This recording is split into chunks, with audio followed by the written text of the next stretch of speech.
তেমনি আরে আমাদের দেশে ছোট্ট বাচ্চা মারা যায় না, কথা বলে ছোট্ট মানে অনেক বাচ্চা আছে ডেলিভারিতে মারা যায়। ডেলিভারিতে মারা গেলে একটা কথা মনে রাখেন, ডেলিভারিতে যদি কোনো মহিলা মারা যায়, বাচ্চা হওয়ার পরে অনেক সময় একদিন পর দুদিন পরে কিন্তু মহিলা মারা যায় প্রেগনেন্সির ব্যথার কারণে। আল্লাহর হাবিব বলেন ডেলিভারি কেসে যদি কোনো মহিলা মারা যায়, ওই মহিলাটাকে আমার আল্লাহ শাহাদাতের মর্যাদা দিয়ে দেয়। আর ছোট্ট বাচ্চা যখন মারা যায় এদেরকে আল্লাহ পাক বিনা হিসাবে জান্নাতে দেয়। ছোট্ট বাচ্চাগুলো এক জায়গায় দাঁড়াই থাকবো, আর হাসর মাঠে সব জান্নে ঠেলা ঠেলি আর ফুলাফান এখানে খেলাধুলা করবো। আল্লাহ কবে তোরা খেলাধুলা এখন বন্ধ কইরা তোরা বেহেশতে যাইগা। বাচ্চারা কয় আমরা কি মিজানের পাল্লা ওজন করতা না? আল্লাহ কয় তোরা বিনা হিসেবে বেহেশতি। এরপরে বাচ্চাগুলো জিজ্ঞাসা ঠিক আছে আল্লাহ বিনা হিসেবে বেহেশতি, ওই একটা কথা কইতাম ওই যে আমার আব্বা আম্মা কই? তখন বলবে তোমার আব্বা আম্মা দুজুকে আছে, যাদেরটা দুজুকে বলবে। আল্লাহ ঠিক আছে বেহেশতে তো যাবোই, কিন্তু যাওয়ার আগে একটা আম্মারে দীক্ষা যাই। আল্লাহ কয় মালিক এই বাচ্চাগুলারে একটু তার মারে দেখাই দে।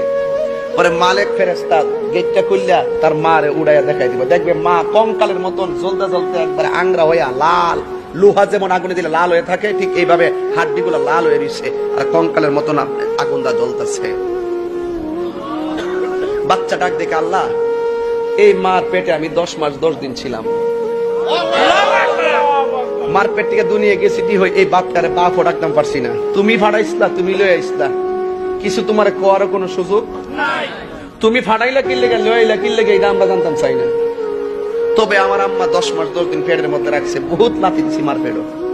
আল্লাহ একটা কথা কই, আমরা তো বেহেশতে যাবো গো, আর তো বাড়িতাম না, আমার আম্মা ডারে আমার সঙ্গে দুজুকটা বেহেশতে দিয়া দাও।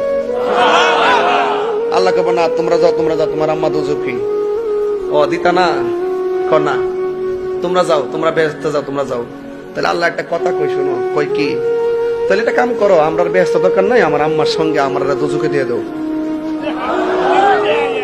এই কথাটা বলতে দেরি আল্লাহ কয় করে ফেরেশতা আমি কোটি মায়া আমার অন্তরে আমার কাছে রাখছি, যারা পরিমাণ মায়া দিছিলাম দুনিয়া দেখ বাচ্চা তার মায়ের লাগে কি মায়া, এর চাইতে মায়ার সাগর হইলাম আমি আল্লাহ।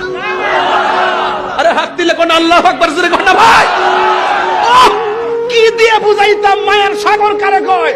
আল্লাহ কয় ফেরেশতারা দেখ দেখ এই ছোট্ট বাচ্চা দেখ মার লাগে কি মায়া, আমি তো মায়ার 100 ভাগের 1 ভাগের 99 ভাগের 1 ভাগ দিছি দুনিয়াতে, দেখ বাচ্চা মায়ের জন্য কি করে, এক চাইতে কোটি মায়ার সাগর হইলাম আমি আল্লাহ। এক তাড়াতাড়ি বাচ্চার মাথারে তুললা তাসনিম পানি দিয়ে এমন ভাবে ধৌত কর যেন জাহান্নামের কোনো চিহ্ন না থাকে, তার বেহেশতে দিয়ে দে। তাহলে ছোট্ট বাচ্চা মাকে টেনে টেনে জান্নাতে নিয়ে যাবে, সুবহানাল্লাহ বলেন। এই জন্য আমি আজকে একটা কথা বলে যাই, আজকে থেকে যদি ছোট বাচ্চা পানিতে পড়ে হোক আর এমনিতে মারা যায়, আপনারা ধৈর্য ধারণ করবেন, এই বাচ্চাটা আপনার জন্য হাসরের মাঠে নাজাতের উসিলা হয়ে যাবে। যারা মা সন্তান হারিয়েছেন, হয়তো সন্তান মনে হয়ে গেছে কাঁদতেছেন, ছোট বাচ্চা হারাই গেছে হয়তো কান্নাকাটি করতেছেন, এই বাচ্চাটা একদিন এখন কই আছে জানেন? বাচ্চাটা এখন এই মুহূর্তে এই বাচ্চাটা এখন ইব্রাহিম নবীর পাশে আছে, সুবহানাল্লাহ। এরা কোরআন তেলাওয়াত করতেছে, জোরে কোন না সুবহান। এরা কি তেলাওয়াত করতেছে? এরা এখন ইব্রাহিম নবীর পাশে যায়া জমা হইতাছে, এরাই আপনার জন্য নাজাতের উসিলা হয়ে যাবে। বাচ্চাগুলো মারে টেনে টেনে বেহেশতে নিয়ে যাবে।